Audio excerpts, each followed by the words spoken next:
আগামীকাল থেকে শনিবার পর্যন্ত 4 দিন সকাল 7টা থেকে রাত 8টা পর্যন্ত কারফিউ শিথিল থাকবে বলে জানিয়েছেন স্বরাষ্ট্রমন্ত্রী আসাদুজ্জামান খান। সন্ধ্যায় সচিবালয়ে ব্রিফিংয়ে কথা জানান তিনি। স্বরাষ্ট্রমন্ত্রী আরও বলেন, এ সময় ঢাকার পাশাপাশি নারায়ণগঞ্জ, গাজীপুর ও নরসিংদীতে কারফিউ শিথিল থাকবে। এ নিয়ে আরও জানাতে বার্তাকক্ষ থেকে আমাদের সাথে যোগ দিয়েছেন জ্যেষ্ঠ প্রতিবেদক নুরিয়া আলম। নুরিয়া আলম, একটু জানতে চাই, বুধ থেকে শনি কারফিউ শিথিলের সময় বৃদ্ধি সহ আর কি জানালেন স্বরাষ্ট্রমন্ত্রী, আর স্কুল কলেজ খোলার বিষয়ে কোনো কথা জানিয়েছেন কিনা তিনি? বিকাল 3টায় একটি সমসাময়িক বিষয় নিয়ে সভা অনুষ্ঠিত হয়। সেখানে 7 জন মন্ত্রী উপস্থিত ছিলেন। সেখানে ছিলেন স্বরাষ্ট্রমন্ত্রী, আইনমন্ত্রী, শিক্ষামন্ত্রী, তথ্য প্রতিমন্ত্রী, তথ্য প্রযুক্তি মন্ত্রী সহ 7 জন মন্ত্রী সেখানে ছিলেন। সেখানে স্বরাষ্ট্রমন্ত্রী যেটি বলেছেন যে কারফিউ আগামীকাল থেকে 4টি ঢাকা মহানগর সহ 4টি জেলায় সকাল 8টা থেকে সকাল 7টা থেকে রাত 8টা পর্যন্ত কারফিউ শিথিল থাকবে। আর সেই সঙ্গে বাকি যে জেলাগুলো রয়েছে সেখানকার যারা ডিসি রয়েছে তারা নির্ধারণ করবে পরিস্থিতি পর্যবেক্ষণ করে কখন তারা কারফিউ দিবে, কোন সময়টিতে কারফিউ শিথিল থাকবে। আর আরেকটি বিষয় তিনি বলেছেন, জামাতকে নিষিদ্ধ করার বিষয়ে আমরা স্বরাষ্ট্রমন্ত্রীকে প্রশ্ন করেছিলাম। তিনি যেটি বলেছেন যে জামায়াত নিষিদ্ধের বিষয়ে প্রক্রিয়া চলছে।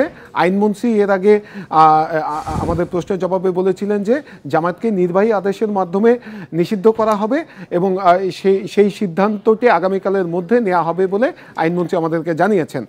আর সেই সঙ্গে আমরা স্বরাষ্ট্রমন্ত্রীর কাছে জানতে চেয়েছিলাম যে এই যে অভিযান চলছে সেখানে সাধারণ শিক্ষার্থীদের নিরাপত্তা নিশ্চিতের বিষয়ে কী ব্যবস্থা নেওয়া হচ্ছে।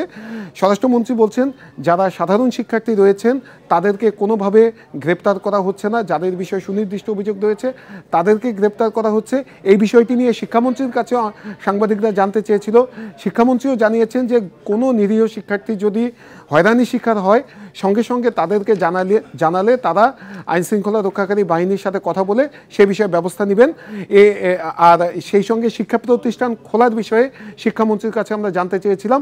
তারা বলছেন যে শিক্ষা মন্ত্রণালয় পরিস্থিতি পর্যবেক্ষণ করছে, শিক্ষার্থীদের নিরাপত্তা নিশ্চিত করে শিক্ষা প্রতিষ্ঠান খোলা হবে, তবে কখন খোলা হবে সে বিষয়ে তিনি কোনো কিছু জানাননি। তিনি বলছেন যে আরেকটি বিষয় একটু জানতে চাই যে ইন্টারনেটের বিষয়ে, ফেসবুক, টিকটক খোলার বিষয়ে তিনি কিছু জানিয়েছেন কি? ফেসবুক, টিকটক সহ যে সামাজিক যোগাযোগ মাধ্যমগুলো রয়েছে সেগুলোর বিষয়ে তথ্য প্রযুক্তি প্রতিমন্ত্রীর কাছে আমরা জানতে চেয়েছিলাম যে এগুলো কবে থেকে চালু হতে পারে। তিনি বলেছেন যে আগামীকাল সকাল 11টার পরে এই বিষয়ে তিনি উত্তর দিতে পারবেন। তো আমরা জিজ্ঞেস করেছিলাম যে কেন। তিনি যেটি বলেছেন যে তারা ফেসবুক, টিকটক সহ সামাজিক যোগাযোগ মাধ্যমের অন্য যে মাধ্যমগুলো রয়েছে তাদেরকে মেইল করেছিল, তাদেরকে চিঠি দেওয়া হয়েছে, তাদেরকে কিছু কারণ অথবা কিছু বিষয়ে তাদের কাছে জানতে চাওয়া হয়েছে এবং আগামীকাল তাদেরকে সেই বিষয়ে তাদের নিয়ে একটি সভা করার কথা রয়েছে। শুধুমাত্র টিকটক কর্তৃপক্ষ তাদের সেই মেইলের রেসপন্স করেছে, বাকিরা এখন পর্যন্ত করেনি। তাই তথ্য প্রযুক্তি প্রতিমন্ত্রী জানিয়েছেন যে আগামীকাল সকাল 11টায় তিনি এই বিষয়টি নিয়ে কথা বলতে পারবেন যে কবে নাগাদ ফেসবুক, টিকটক এগুলো খোলা হবে এবং মানুষের জন্য উন্মুক্ত করে দেওয়া হবে। সেই বিষয়টি নিয়ে আগামীকাল তিনি জানাতে পারবেন। আজকে তিনি সুস্পষ্টভাবে কোনো কিছু জানাতে পারেননি। অনেকগুলো বিষয় নিয়ে আসলে কথা হচ্ছে। নুরিয়া আলম, আপনাকে অনেক ধন্যবাদ আমাদের সাথে যোগ দেওয়ার জন্য। সার্বিক পরিস্থিতি নিয়ে আলোচনা করতে আমাদের সাথে স্টুডিওতে আছেন ইন্ডিপেন্ডেন্ট টেলিভিশনের সহযোগী সম্পাদক শামীম জাহিদি। শামীম জাহিদি, আপনাকে স্বাগত জানাচ্ছি। আপনি শুনছিলেন নুরিয়া আলম বলছিলেন স্বরাষ্ট্রমন্ত্রী কিন্তু বৈঠকে বসেছিলেন এবং বললেন বৈঠকে 7 জন মন্ত্রী ছিলেন। বিভিন্ন বিষয় নিয়ে, খুব গুরুত্বপূর্ণ বিষয় নিয়ে আলোচনা হয়েছে, যেখানে বলা হচ্ছে বুধ থেকে শনি 4 দিন কারফিউ শিথিলের সময় বৃদ্ধি হচ্ছে, এটি 13 ঘন্টায় যাবে, ধীরে ধীরে হয়তো স্বাভাবিক হবে। আপনি জানেন কাল থেকে কিন্তু অফিস স্বাভাবিক সময়সূচিতে চলবে, অর্থাৎ খুব সবকিছু যে স্বাভাবিক হয়ে আসছে সেটি যাচ্ছে। আর যেটি বললেন যে ফেসবুক, টিকটকের যে বিষয়টি বারবার আলোচনায় আসছে সেটি কালকে হয়তো 11টা বা 12টার মধ্যে জানা যাবে। বলবেন। ধন্যবাদ সুমনা, আপনাকে ধন্যবাদ। সবকিছু স্বাভাবিক হয়ে আসছে, স্বাভাবিক, কোনো সন্দেহ নাই। এর বাইরে আরেকটা সিদ্ধান্ত আমরা জেনেছি, সেটা হচ্ছে যে বৃহস্পতিবার থেকে স্বল্প পাল্লার ট্রেন, স্বল্প দূরত্বে ট্রেন চলাচল শুরু করবে এবং সেটা প্রায় 13 দিন পর এই ট্রেন যাত্রা শুরু হচ্ছে। তার মানে অফিস আদালত পূর্ণ দামে চলবে, ব্যাংক কাজ ঠিকমতো করবে, স্টক মার্কেটের বেচাকেনা ঠিকমতো হবে। সুতরাং আমরা ধরে নিতে পারি মোটামুটি একটি ভালো অবস্থার দিকে যাচ্ছে দেশ। কিন্তু পুরোপুরি এখনও ভালো হয়নি। আর সেটা হলেই হয়তো আমরা দেখব যে সান্ধ্য আইন বা কারফিউ তুলে নেওয়া হচ্ছে, সেটা যাতে হয়নি আমরা এখনও বলতে পারছি না যে পুরোপুরি হচ্ছে।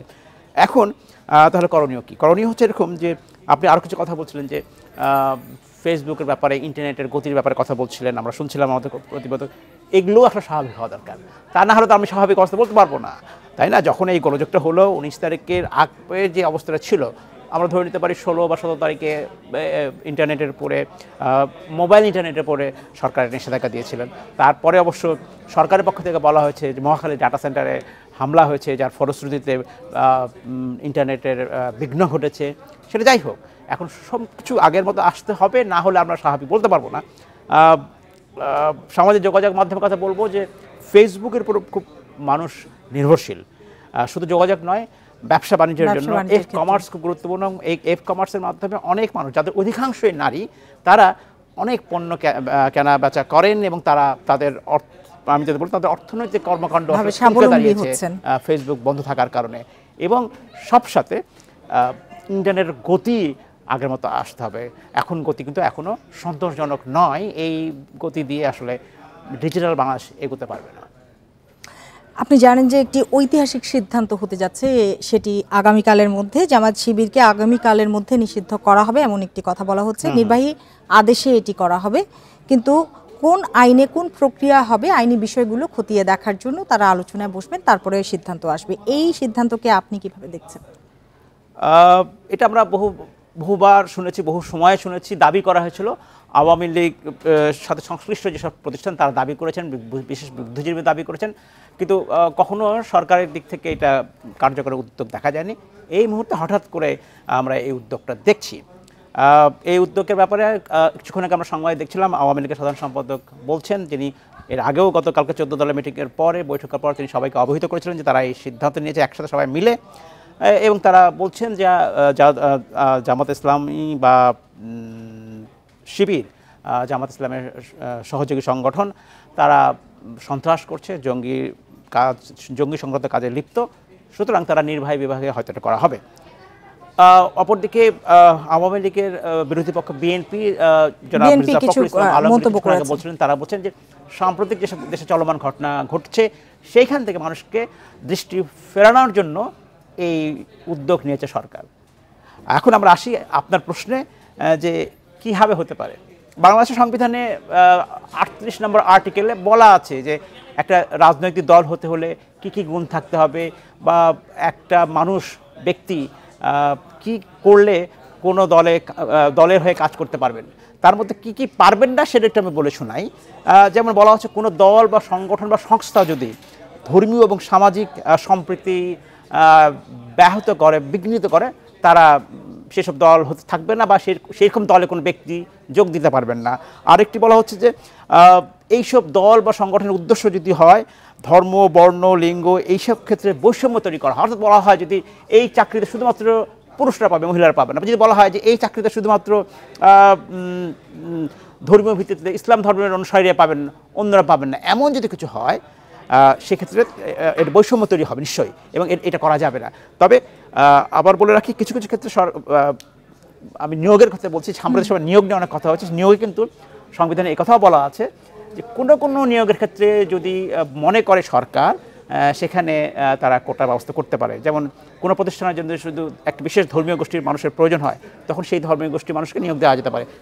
একটু ভিন্ন আলোচনা, তবে আমি এই ফাঁকে ছেড়ে নিলাম। এরপরে তৃতীয় বিষয়টা সেটা বলা হচ্ছে যে কোনো সংগঠন বা সংস্থা যদি সন্ত্রাস বা জঙ্গি কার্যক্রমে অংশ নেয় বা তাদের গঠনতন্ত্রে এরকম কিছু বলা থাকে, সেসব এই তিনটি কারণ বলা হচ্ছে। এর বাইরে আরেকটি আইন আছে, আরপিও, রিপ্রেজেন্টেশন পিপলস অর্ডার, যার মাধ্যমে নির্বাচন কমিশনের পক্ষ থেকে কোনো রাজনৈতিক দলকে তারা নিবন্ধিত থাকতে পারবে কি পারবে না সে বিষয়ে সিদ্ধান্ত নিতে পারেন। যে দেশে বাংলাদেশের আইন অনুযায়ী যে দলের নিবন্ধন নেই তারা তাদের নির্বাচনে অংশ নিতে পারেন না।